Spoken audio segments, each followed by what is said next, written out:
two speakers for this session. First, we're going to have Sabith. He's a visiting researcher at Georgetown University and also the founder of MENASA. And he'll be speaking about new strategies in community development and democratic participation among Arab Americans.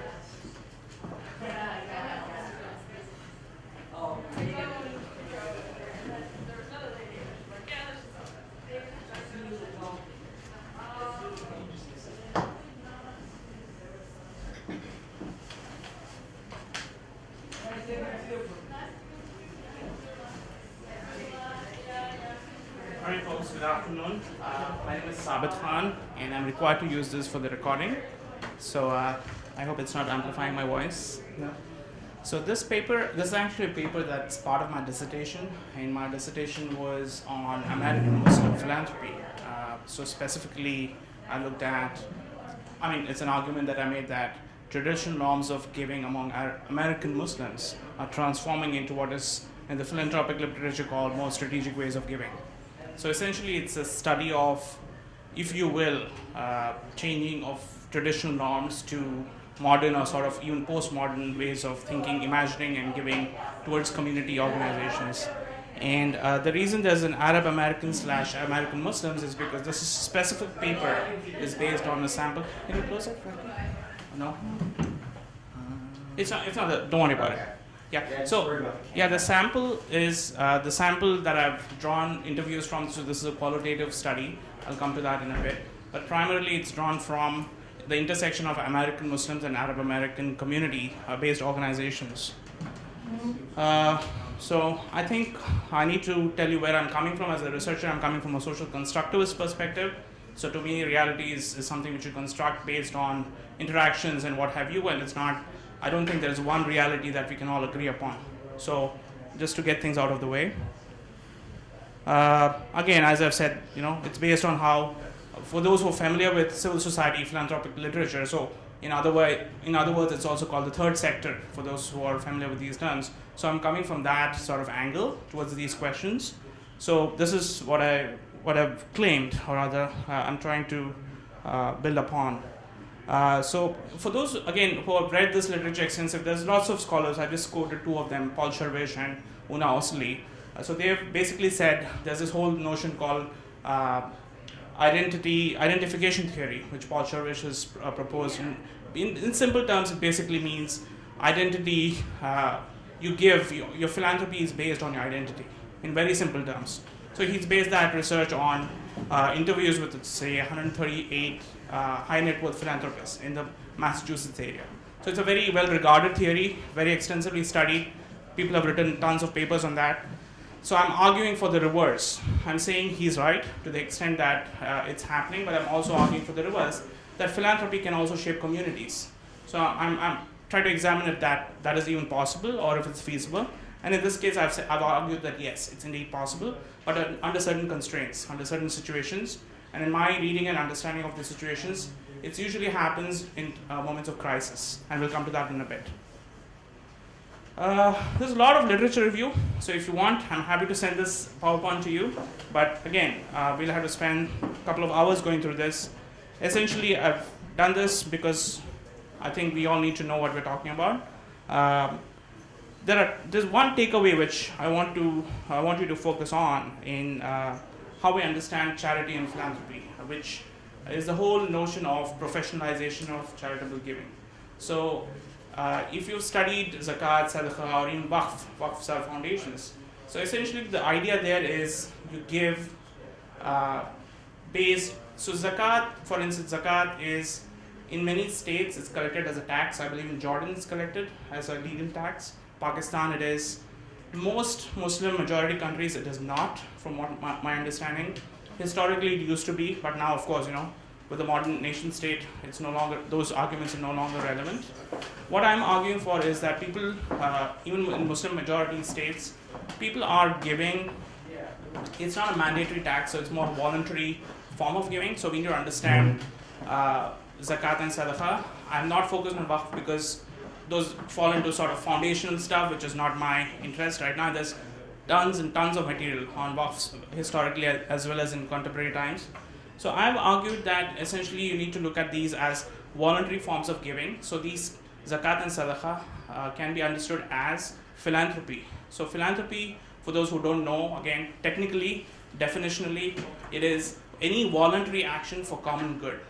So I'll repeat that again. Any voluntary action for common good can be understood as philanthropy. For instance, volunteering is philanthropy. Charitable giving to Red Cross, Red Crescent, what have you, is philanthropy.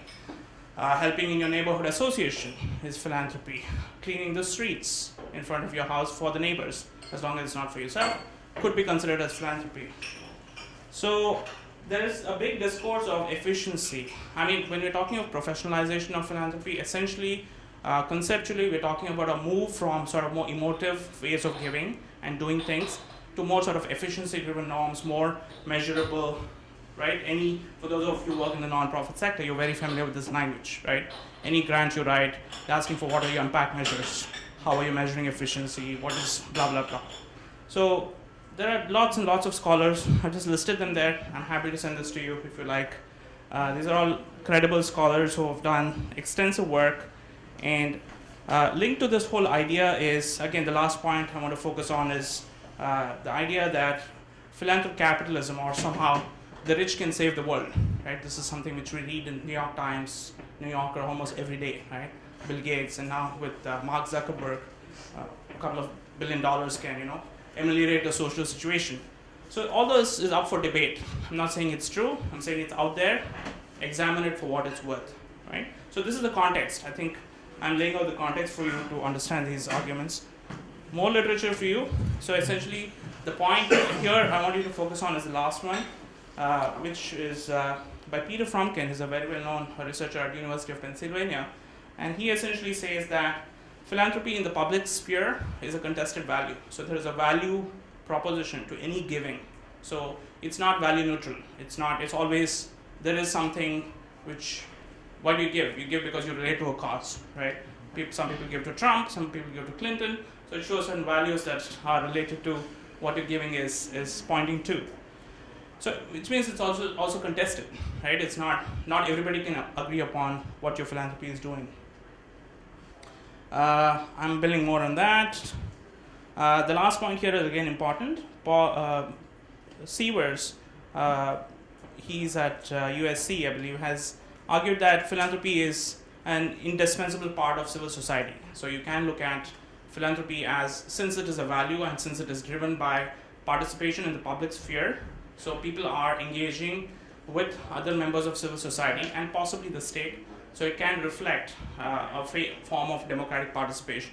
That's an argument that I agree with, and I'm building on that. So here's a research question. How does giving impact philanthropy? Plain and simple. Again, a lot of context for those who do not know the Arab American and American Muslim communities. There is no agreement on how many numbers there are. We have a friend from CARE who's sitting here. They say there are between 4 to 6 million American Muslims. I like to say 6 to 8 now. 6 to 8, okay, thank you. If you talk to Pew or Gallup, they say between there are 2 to 3 million American Muslims. So let's say it's in between that range, right? So researchers like to play it safe. So we say between that range. And there's no consensus, depends on who you ask. But that's besides the point in this context. So the biggest thing, again, one big takeaway here is that community building has become very important, and one of the reasons I've focused on community building aspects among American Muslims and Arab Americans is because these are what you could consider new communities, in the sense the immigration patterns from these countries have been significant post-1965. There have been immigrants coming from Muslim majority countries, or there have been even indigenous Muslims since the founding of this country. There's no doubt, or discovery of this country, if you will. So, but the mass migration of people from Muslim majority countries has happened post the Hart-Celler Act in 1965, and a lot of the politicization of this discourse also has happened post that period, and also sort of the visibilization of these communities. Again, just for statistical purposes, there are roughly 2,000 mosques and Islamic centers. That's from a study from CARE by Ihsan Bagbi. And it's growing. So again, depending on how you define a mosque, how you define an Islamic center, roughly, if you consider any place where there are people who congregate to pray, you could consider that an Islamic center. And there are roughly 2,000 of them. And these the role of the mosque, again, is more important. I'll let you speak after this, Robert. So the role of the mosque in the US is more complicated than in many other parts of the world, simply because there are no other institutional support mechanisms for Muslims or Arab Americans to sort of gather. So the mosque becomes sort of the hub where people get married, people have Sunday school. I'm actually carrying out a survey, which I'll come to later, on Islamic schools and philanthropy towards them. And we're discovering that most of the schools actually come out of the mosques, as in they sort of start affiliation with the mosque and then come out of it. So there are various linkages there with the community. And Amine Jamal at Princeton University, she's a very important scholar who studies Muslim engagement and Arab American Muslim engagement in the US. She's argued that voting and civic engagement is directly related to mosque participation. So positively correlated, in the sense, if you go to the mosque more often, you're more likely to engage with the public sphere, you're more likely to vote even. So she's done surveys and studies based on that. In terms of my research design, it's a theoretical sample of 10 NGOs representing Arab Americans and American Muslim groups. So if you want to know more about theoretical sampling, talk to me later. I'll skip on that part. But essentially, it's basically sampling based on the kind of research question that you have in mind. So you're driven by that rather than size or what have you. So for instance, I've interviewed people from MSAs, Muslim Student Associations. I've interviewed people from secular NGOs. A wide mix, both in terms of size as well as revenues and whatnot. And again, I've used constructivist grounded theory, which many people here might be familiar with. And of course, even a bit of discourse analysis. So I've used a combination of these two methods. I'll skip through this because the main research question I've shared earlier already. Some quotes, I think these are instructive for us to understand what's going on. I asked them questions like, do I have a question? Oh yeah, these are the questions in the interviews, I'm sorry. So in the interviews, I asked questions like, what are the key sources, key issues your organization focus on? What are the key priority areas for your donors? What are your learnings in the field of fundraising for short-term versus in terms of emergency situations? And how do you frame the issues and the causes that you support? So, and there was an extensive list of interview questions. I just listed 4 of them. And some of the kinds of answers I got, this is, you could say, representative of some of the answers I received. One imam at the mosque said, people give because they know the chaplain of the university and also have been positively impacted by the program. The second quote is also instructive because it talks a little about the intergenerational differences in terms of how people give. So this person who heads the largest Arab American NGO in the country, she said there's a shift between how people from the first generation give and how the second generation conceives their giving. So first generation sort of they have a more emotive attachment to their home countries, or since they are from different backgrounds, whereas the second generation or third generation or fourth generation of Muslims, they tend to give to causes which are more local and more sort of more relevant to their own lives directly. I'm running short of time, so I'll skip a little bit.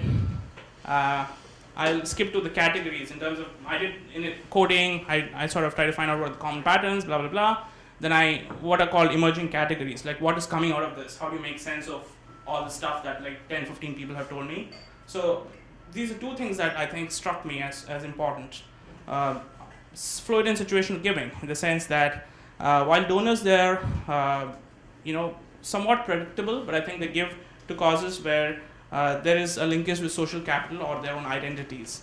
And secondly, they also talk more about how people are linking their giving to what appeals to the conscience, or how they're even crossing, for instance, their faith boundaries. They're crossing their geographic boundaries to give to causes or organizations that they believe they should support. For instance, there's lots of mobilization and volunteering for racial justice causes. There's lots of mobilization for other causes which are not directly relevant to American Muslim communities. So I call that communities of conscience. So people are building, sort of going above and beyond their own immediate needs and identities to focus on other communities. This is a fancy chart that I put up. I'm sorry if it's not visible, but essentially there's an element of, this is my understanding of how philanthropy is happening and how it's forming communities, essentially, right? So I've argued that you can look at it if you want, but essentially I've argued that in times of crisis, people's identities are fluid. People's identities are not as fixed. So there can be malleability in terms of how people imagine who they are themselves, and where their sort of affiliations lie and who they need to help or support to their philanthropic activities. Based on that, and based on the kind of organizations or institutions they're affiliated with, this identity can also shift itself and move to a direction which is more sort of fluid and more context specific, instead of being sort of a rigid or a rigid binary of Muslim, non-Muslim, and whatnot. And based on that, they also collaborate and imagine their own communities to be beyond their immediate geographic or faith-based or what have you. So in that sense, I've argued that community construct can be very fluid in these situations, and external factors as well as own internal community dynamics can influence how philanthropy can happen. So that's essentially my conclusion.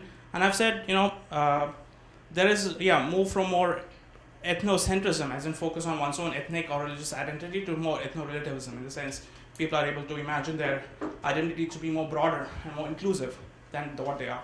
And most of these arguments, again, I need to be careful, they hold true only for the US, in the sense my research is here in the US. You might ask these questions elsewhere, and probably these arguments won't hold true.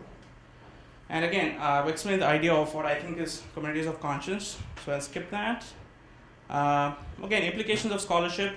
I think it has wide relevance in the fields of nonprofit management, which is one of my fields of focus, cultural studies, fundraising, and of course even democratic theory. If you look at philanthropy as a way of engaging in a democracy and where you're bringing your values, I think this has relevance even to democratic theory, broadly understood. Sorry, this is some other projects that I'm working on, but I think I'll stop here. Thank you.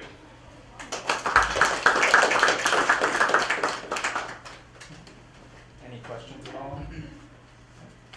I was just curious, in your study, did you find that there is a lot of thought given to what happens, like the motivation of the giving after it's being utilized toward any sort of do they care how the money's being spent? Is it sustainable? Is it going to go a long way, or is it more just about the act of transferring funds from their pocket to the next agency? Does that make sense? Yeah, absolutely. It's a very good question, and I think it's a valid question.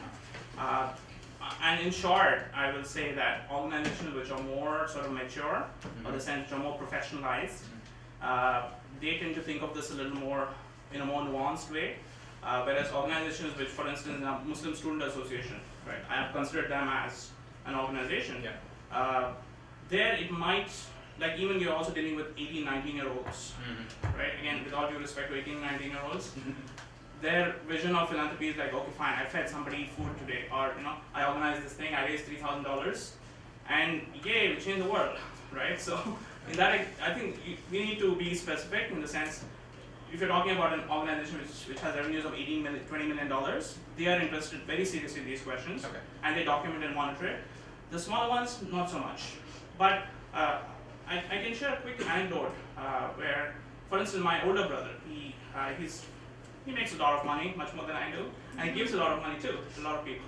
For him, it's the idea that he's more like an 18-year-old. In the sense, he doesn't care, and he's like, okay, I've done my part. I don't care about what happens. The result is not up to me, and my intentionality is more important. If that helps. Yeah. And you're speaking with other Muslim charities organizations. Do you see many of them engaged in foundation building, so establishing trust that can start, producing money and just being that type of cash flow? In short, no.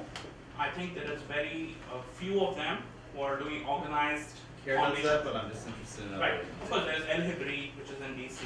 There are some smaller community-based foundations. But I would argue that that level of thinking, or that, it's not level of thinking, it's more, I would say, a way of doing philanthropy. There are waqfs. Waqf, for those who don't know, is a foundation. Sure. Pretty much, right? So they're having waqfs, prehistoric times, pre-Islamic era, they're having waqfs in the Muslim world. Right? In the US, not so much, but we're seeing more and more of people who are endowing, say, scholarships, for instance, for students. In terms of somebody's Just memory. Sustainable philanthropy, yeah. I think there's little of that happening. Also, I would argue because the size of the Muslim community is so small, we're talking 1% of the population, and also not reasonably well-off community, middle class and whatnot, but not the wealthiest, Sure. I would argue not the wealthiest community in the country. So I think it's also a reflection of that. But I think as the community matures, maybe in 2 generations from now, you'll have more foundations coming up and more organized ways of giving. My question is, you say you dealt with mostly like this in America, Right. States in regards to philanthropy. Is there like, do you make any studies about maybe like outside actors donating money towards American causes in regards to Muslim Sure. Organizations? No, that's a very good question. It's a very controversial question also, and it's a controversial topic even within the Muslim community, because and there's in the last, if I may speak, post 9/11, there's been a huge pushback within American Muslim communities not to accept funding of money, simply because it comes with a lot of baggage in some cases. In the sense, they want a certain, I want to be choose my words carefully.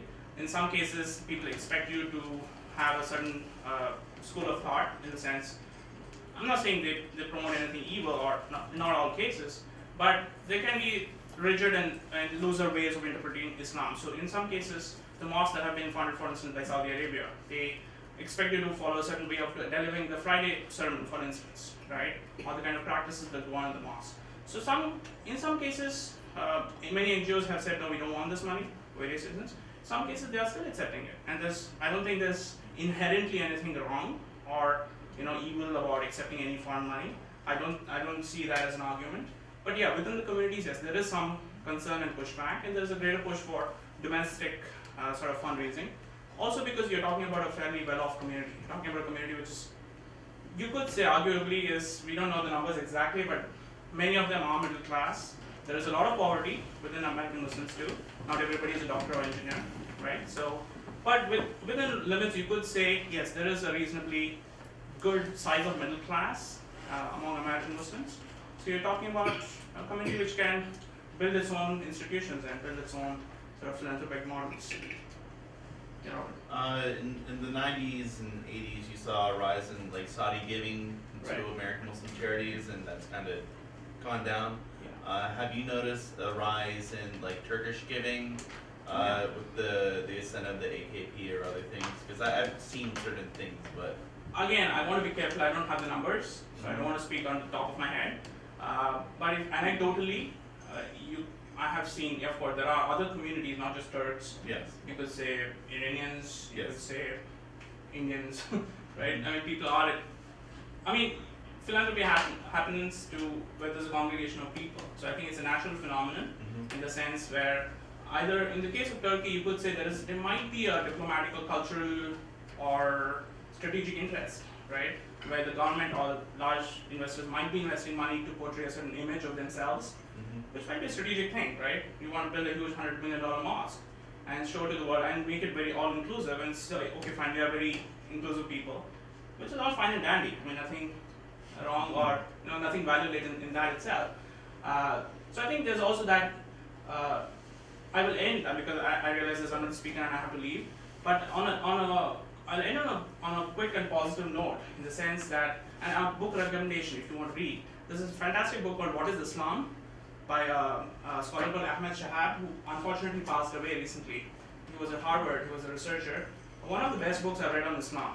And the fundamental argument of that book, which will help you address, at least in my understanding, you might disagree, is Islam is dependent on what kind of Islam, or what is Islam is essentially defined in the social cultural context of where you live, and it's defined by the people. So in the US, you're seeing a contestation of what is Islam, in a sense, because you have multiple, variations of course, the theology is the same. You're talking about belief in one God and Muhammad and blah, blah, and the angels or whatnot. No disagreement on that, but how you practice it and how you interpret it, there are like 25 million versions. And in my perspective, each is valid in its own sense.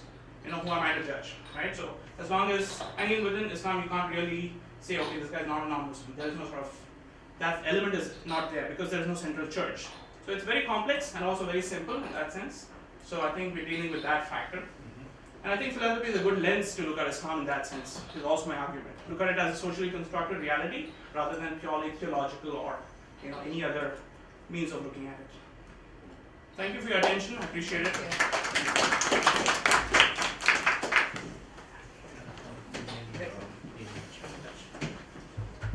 Now we have Sarah Kincaid. She's a master's degree student at George Mason University, and she'll be talking about exploring civic leadership among young Tunisians.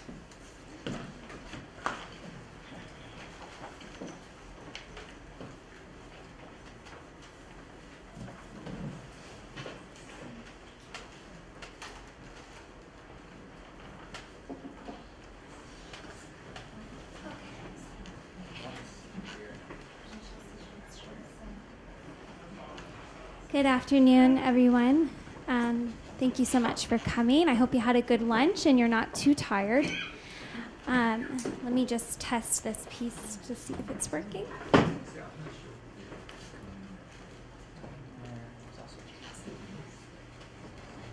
you know if it's working? That might do it. I like to move around, so. So as he said, my name is Sarah Kincaid. I just got my master's at George Mason School for Conflict Analysis and Resolution. And I did research last summer on Tunisian youth, specifically looking at their leadership roles in civil society. Some of the first questions that I get when I introduce this topic is, why did you go to Tunisia? So I'll just start a little bit about my background.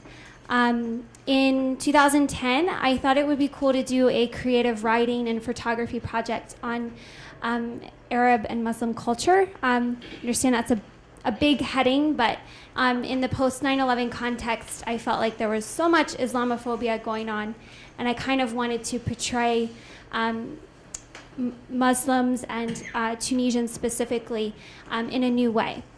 So I went in 2010 because Tunisia is generally known to be a little bit more Western. They're a little bit more friendly, a little bit safer to travel if you're young and a woman. And so I went and I had a great experience. And as many of you all know, Ben Ali was the president at that time. I had such a great experience. I wanted to go back in 2011, and I did. I went back for an internship about 4 months after the first uprisings began in January. And I worked with a nonprofit and helped do public relations writing for them, specifically on they were helping with the refugee camp on the Libyan border. I share all this just because I am very reverent of the fact that I'm an American. I bring my own bias, and I want to really emphasize that there's so much to learn about Tunisian culture. And while I've been 3 times, and I have such a passion for this place, that there's still so much that I have to learn as well. But in my time there, I have gotten to see both the capital and the coastal regions that are very developed and very rich, and then the interior regions that are very poor and underprivileged. So that's a bit about my background. Before we begin, I just would kindly like us to take a brief moment of silence to remember those who were killed and tortured under the Ben Ali regime, and to also remember the young people who are working now without pay to improve their society. Thank you.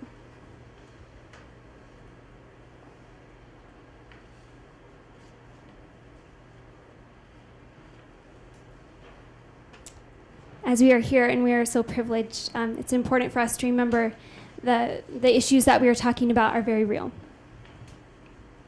So I'm going to give a bit of a background on Tunisia. Are there any Tunisians in the room?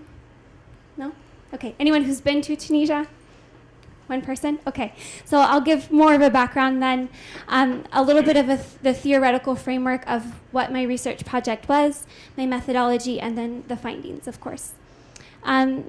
So you'll see here that Tunisia is bordered by Libya and Algeria. There's a lot of influence from France as their previous colonizers.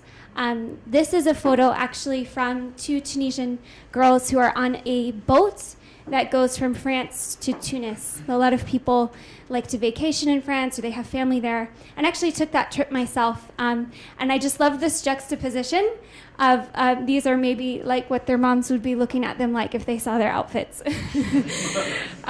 So Tunisia is very diverse. You have women who cover, women who don't, and there's lots of different expressions and shades of Muslims in Islam. They speak French and Arabic there, and it's 98% Muslim. They do have a small Jewish population, and they do have a small but somewhat rising number of atheists, agnostics, and Christians. And this is something that has come out more since the revolution in 2011. So I think most of us are familiar, but Tunisia was the first country to kind of kick off what we call the Arab Spring. I don't prefer that term, but it's a frame of reference. And I'll just remind you that these protests were against both political repression and economic challenges. So people were protesting the inability to find jobs, to be able to pay for bread, to pay for food, and also that Ben Ali basically had control over all of life, public life, private life. And I really like this comic because here he's saying, don't worry, I'll create jobs, don't worry. But here it says they'll be in the police force. And that was the thing, is 10% of the Tunisian population was actually employed by the police, 10%. And so this is really important to emphasize, is that the repression was so intense that it was like you would be afraid to think something. It's like even in your own home, you would be hesitant to talk about your political or your economic opinions. So this is the context. And today it's very different. It's opened up.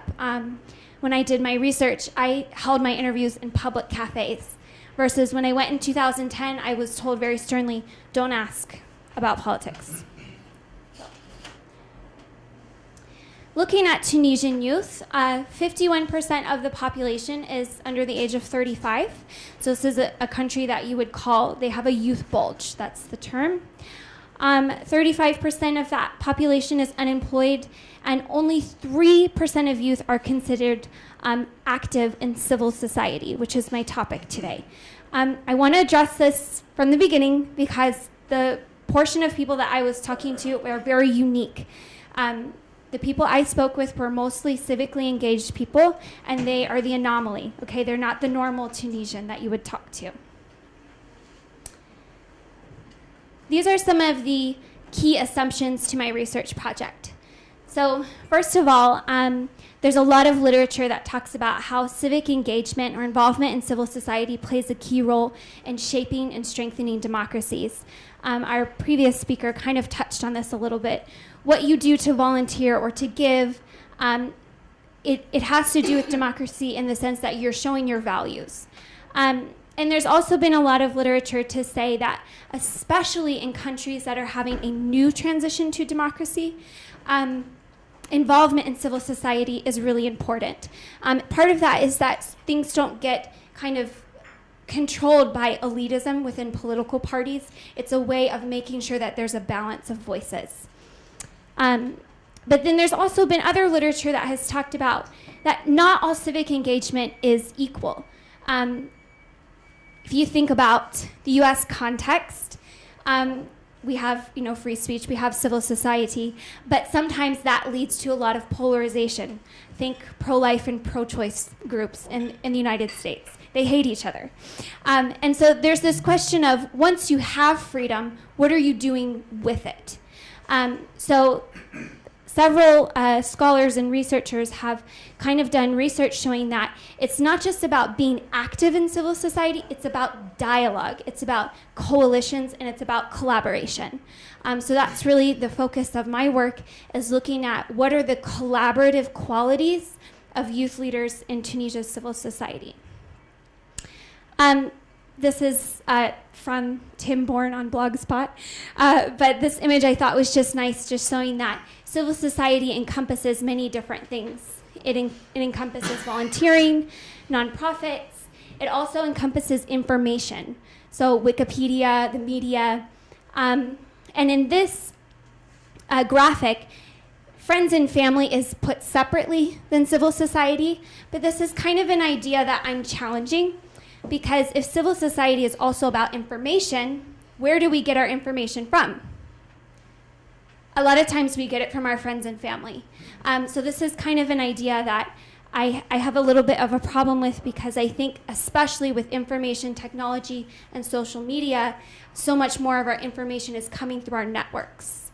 And I'll discuss why that's important in a minute. So youth civic actors, who are they? This is just a list of some civic organizations that are led by youth specifically in Tunisia. And I won't go into the details on each of them, but Al-Basla, for example, they do monitoring of parliament. So they'll write different press releases and things to discuss what's happening in Tunisia's parliament, specifically as it regards to youth issues.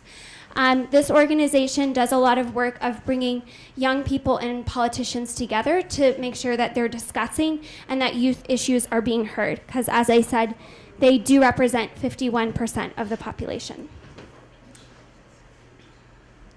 So this is my research question. How are young Tunisians using collaborative leadership skills to encourage civic participation among youth? So remember, the levels of youth engagement are very low. And research has shown that it's not just about participation, but collaborative participation that's based on dialogue. So what is collaboration? Right now, I'm communicating with you. Most of us don't know each other. This doesn't require a whole lot of trust, though you guys are hoping I won't go over the time, I'm sure. But there's not a whole lot of rapport. We're just in the same room, and I'm sharing information. If we were collaborating, though, our relationship would be really different. It would be different because we would be sharing the responsibility of this presentation. I would be counting on you to do your work. I would have an appreciation for your perspective. I would be under the assumption that we were going to work together and that I wasn't going to just control the outcome on my own. This is the difference between collaboration and just communicating. And this is a graph that I made that I think kind of shows the more and more that you're sharing responsibility for a project, the more you have to trust each other. The reason why this is, another reason why this is really important is that it helps you come to a better outcome. So imagine a group of politicians have a great, nice budget to address youth issues in Tunisia. And they go and they have all Tunisian young people fill out a survey on what they want done. And then those people take that survey, they go into a room, close the doors, and then they decide what they're going to do. That's communicating. That's not collaborating. Collaborating would be to invite young people into the room and to say, we're going to decide together. So I want to see really how are young people doing that? Are they doing that? Or what are some other ways that they might be embodying collaboration? Part of why this was so important for the context is that after the revolution, there was such an explosion of ideas. There are so many things that people kind of just didn't talk about because they knew the Ben Ali regime was listening. They knew that they would be in trouble. And so you kind of just didn't really know how different your neighbor was from you, or if you did know, you didn't discuss it. And so in this time of polarization, I would say my argument is that collaboration is more important than before. There's one problem, though. What if you don't trust each other? How do you collaborate? Many scholars have emphasized that collaboration is the only way to go, that's the only way to do community development. But what if you don't even talk to each other? And Lisa Shirk in her book talks about how so often sitting together for lunch makes you feel closer to someone, for example. Sometimes communicating helps build that rapport so that you're willing to hear my presentation, for example. Maybe some of you sat with me at lunch. And so some of these informal things and maybe even social interactions can play a role in making formal negotiations more effective. Okay, thank you for sticking with me through my theoretical framework. I know that was a little tough. I'll get now onto my methodology that I used for this study. So I took a qualitative exploratory approach There's not a lot of research done on youth and civil society. Most of it is focused on young people in politics. I interviewed about 16 people. The median age was 26, and of the people I talked to, 13 of them identified as civically engaged. So that meant they were part of a club, they were part of a nonprofit, they were working full-time for a nonprofit, or something along those lines. Only 3 identified as not interested in civic activities, so this is not representative of those voices, but I can give us maybe a little bit of a glimmer of their perspective. Like I said before, I did my interviews in cafes, or I met people at their nonprofit if they were working, or in the hotel lobby where I was staying. So. I'll also just share that I made contacts through my internship, so I had my internship prior to then. I didn't interview any close friends, as that would pose issues to the ethics of this, but I just did a snowball sampling through my network. So here's that kind of an outline of my findings. I'll explain to you what really are the differences between those who are civically engaged and those who weren't civically engaged, how that poses conflict between the groups, and then finally their approaches to collaborating with each other. So in a lot of my interviews, people who identified as civically engaged described non-civically engaged youth in quite negative terms. They would sometimes say, people who aren't engaged, they're just lazy. They just want to be rich. They don't care about their country. And I found this to be a little bit problematic. And through talking with, even though I only spoke with 3 people who were not civically engaged, this is kind of more of what I found. It wasn't that they didn't care about their country. It was that they just really didn't have hope anymore for making a difference. They just didn't feel like there was really a avenue that was going to be effective. And because of that, they were more focused on, I want to take care of my family. I want to get a job where I can get by. And I just want things to be stable, to be steady. For those who are civically engaged, it's not that they didn't care at all about money or anything, but they had such a strong sense of hope that things in Tunisia can get better. That they didn't want Tunisia to just be remembered as, oh yeah, we had that revolution in 2011. They wanted things to be great. They were hoping for a democratic future. They were not focused on getting paid well, but on professional opportunities that are meaningful. And so these differences caused instances of tension between the groups.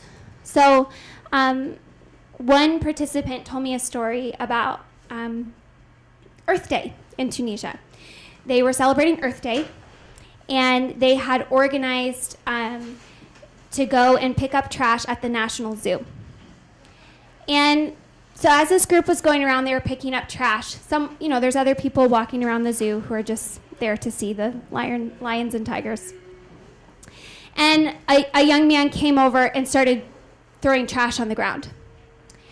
And he said, why bother? It doesn't make a difference. Pick this up. He said, pick this up, and threw it in front of this man who was cleaning up trash. So this is an example of, I would guess, I can't know, but I would guess it's not that person just didn't care about Tunisia at all. But again, it's the hopelessness. It's the sense that there just is no point. And even if we pick up one piece of trash, another one's going to get fallen, so why try? So this does result in mocking and a strong sense of cynicism. But there's also an issue of suspicion. So just to kind of explain the Tunisian context, there was a civil society under Ben Ali, but it was co-opted. So for example, say you were a nonprofit, and as a nonprofit, what you did is supported young people with disabilities. Well, you might only service the families who were part of the Ben Ali regime.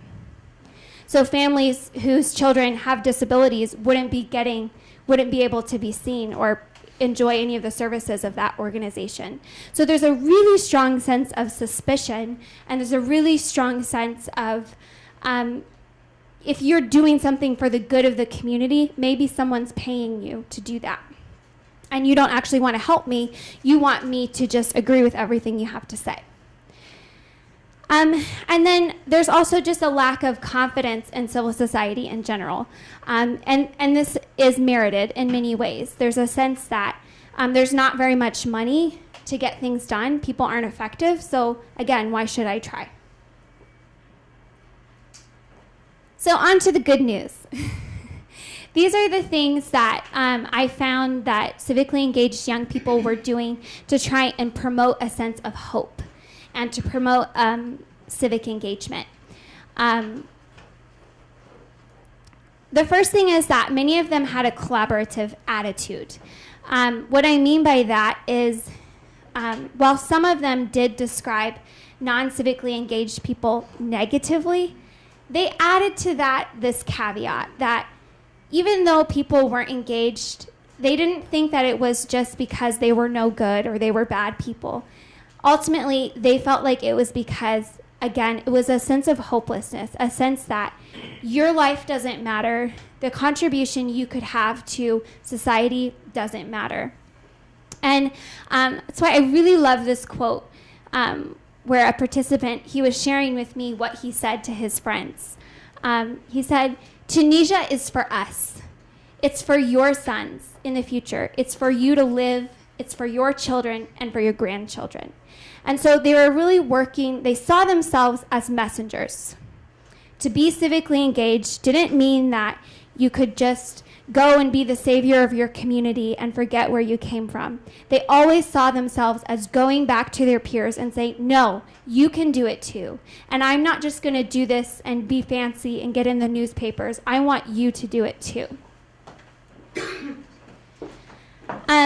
One way they tried to promote civic engagement was through formal awareness campaigns. We know all about that here in DC. You've come out of the metro and someone's come up to you with a clipboard and they want you to sign something. Youth found that this wasn't very effective.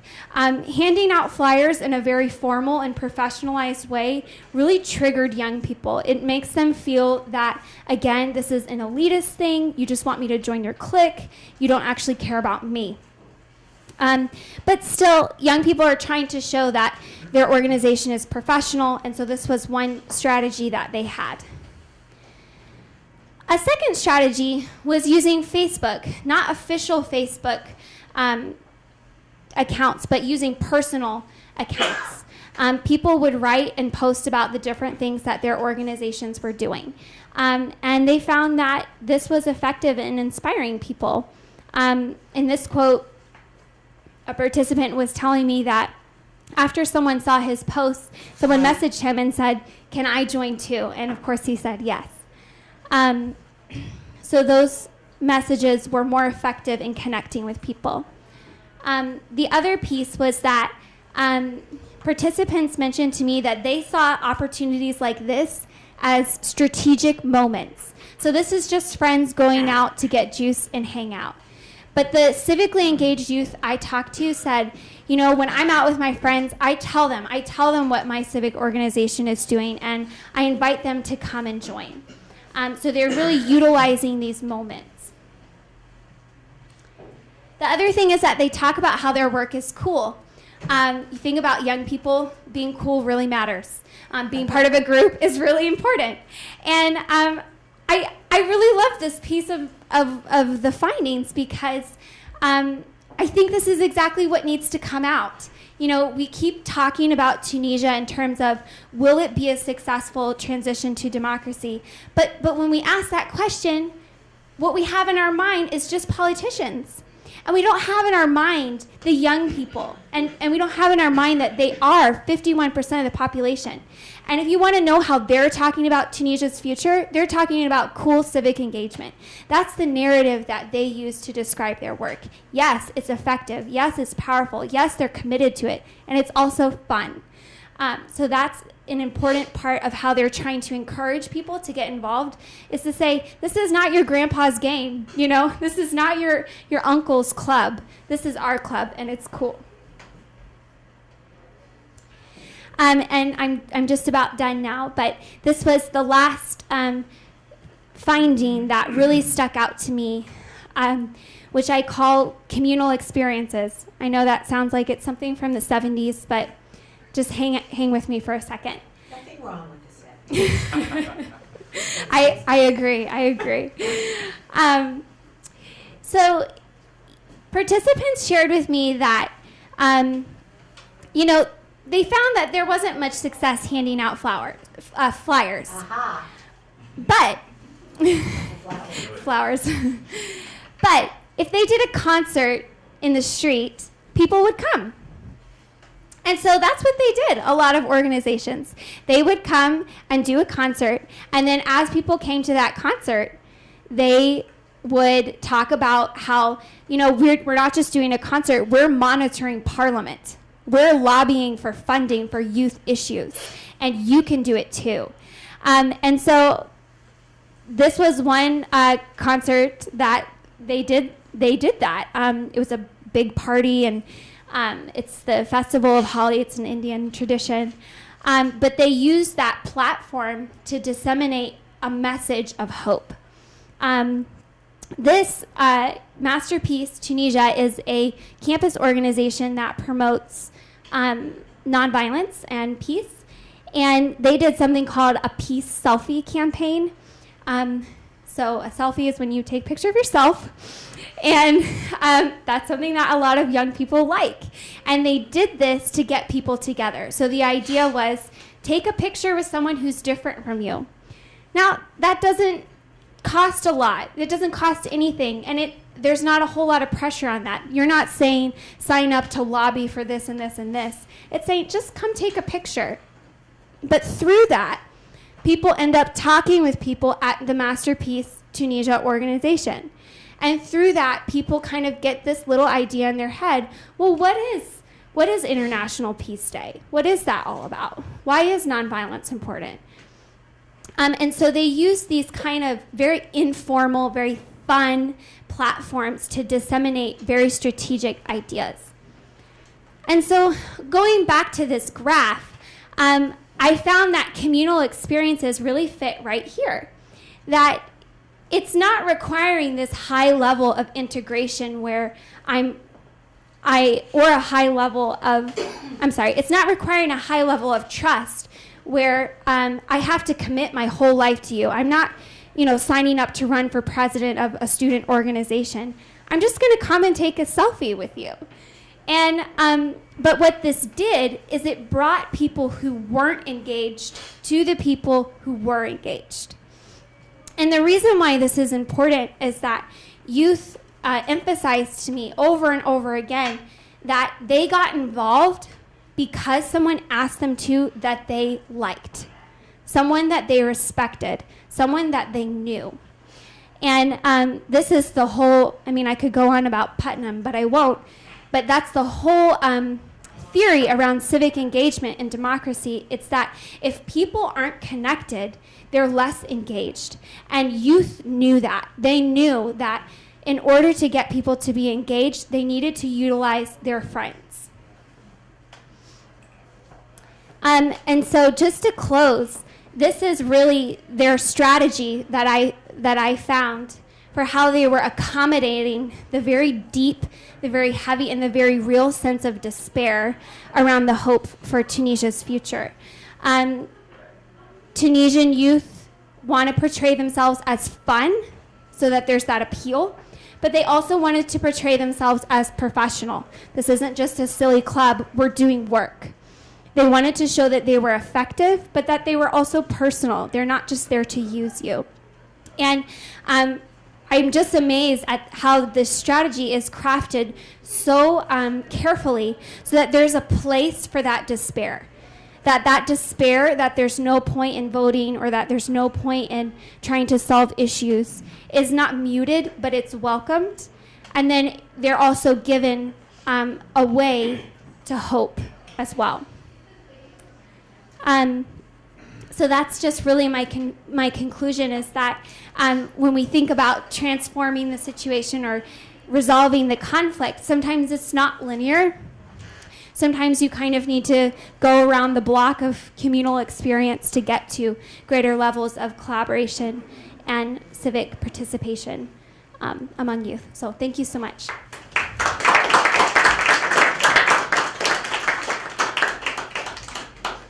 So I would love questions. Go ahead. Could you reflect on the relationship of civic engagement and the religious aspect of society? Does it encourage, discourage civic engagement? Okay, so did everyone hear the question? No. Okay, so he's asking what's the connection, or just asking me to comment on the connection between the religious aspect of society and civic engagement. First of all, I'll say that among my participants, so in Tunisian culture, there is what you might call conservative Muslims and liberal Muslims. Conservative is not the same thing as extremist. Conservative is not the same thing as extremist. I just want to say that. And of the people that I talked to, there was no difference between the conservative and the liberal Muslims in their level of engagement. And in fact, some of the most engaged people that I talked to were conservative women. Part of that is because conservative voices were very much muted under Ben Ali. And so since 2011, there's been an increase of civic engagement overall. There's a lot more civic organizations now, but especially conservative organizations, because they were in exile, they were in prison, they weren't allowed to. Does that kind of touch on? Okay. What percentage do you think are conservative, liberal, and radical? I can't give exact numbers for that. What's your best guess? The radical, I would say, is a low percentage, a very low percentage. With conservative and liberal, something like maybe what you see in the U.S. I would put it like that. Yeah. You have trust as a central concept, but you didn't talk much about how you build it and how you do it. And I'm wondering if, in order to get to your collaboration, I've observed that trust comes only with time in which no bad things happen. Whether you're trusting an institution or a person, you must have time. There is no way to get trust without time. Yes. And at the end of that time, you either have trust or not. So how are you going to get people up this thing when trust is such a hard hill to climb? Yeah, so I think part of trust is effectiveness for young people. So I think that as civic organizations can prove that they actually are there for young people, they're not trying to speak on behalf of them, they're there to capacitate and empower young people. I think that's how you build trust. And that's kind of what was shared with me over and over again is these politicians, they just come, they talk to me, but they don't do anything. The other thing is that it takes time to do something, right? A lot of these organizations are new. They have structural issues. They don't know how to work together still. There's poor leadership skills. So there's still a low capacity that is happening. And I think as that capacity is built up, people will be more enthusiastic about getting involved. I understand that your study was of young people, but did they discuss anything about their parents' generation and how they differed, since 2 or indeed 3 generations, I'm sure, went through the same upheaval in Tunisian society in 2011, whatever year? Was the revolution? 2011, yes. Yeah. So did they talk about how they might view the future or their work or what's happening, the results? Yeah, I didn't explore that in my interviews. I guess I didn't explore that question. Can you recommend anything to read about Tunisia in the aftermath? All kinds of things. Let's talk afterwards. Sure. Yeah. I would like to add something about before the revolution. They like the picture of Tunisians and like all North Africa. They're like very active in civil, and non-profit things. I used to be a volunteer as a group called Yalla Shabab, and it started actually in Egypt first. And they're like so active starting from 2008. And most of the projects done in Tunisia and Algeria and Egypt before it's done in Saudi Arabia. So we're like very open for like civil work and civil activism work and everything and nonprofit. But they were like so excited more than us, and we actually learned from them a lot to do it.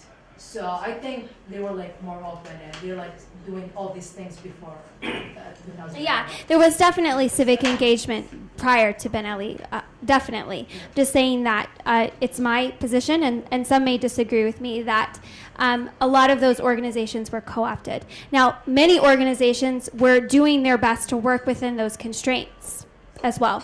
So, yeah.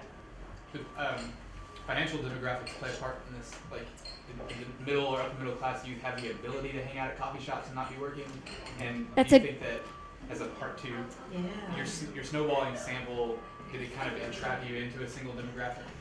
So, or is everyone out of work and they're all at coffee shops? So it's a lot of all of that. So first of all, I really regret that I didn't collect information. I did not collect information as to people's earnings. What I asked is whether people were employed.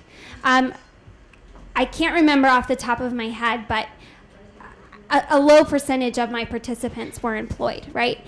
Were employed, a low percentage. And many of them were in school. So there's a couple things at play there.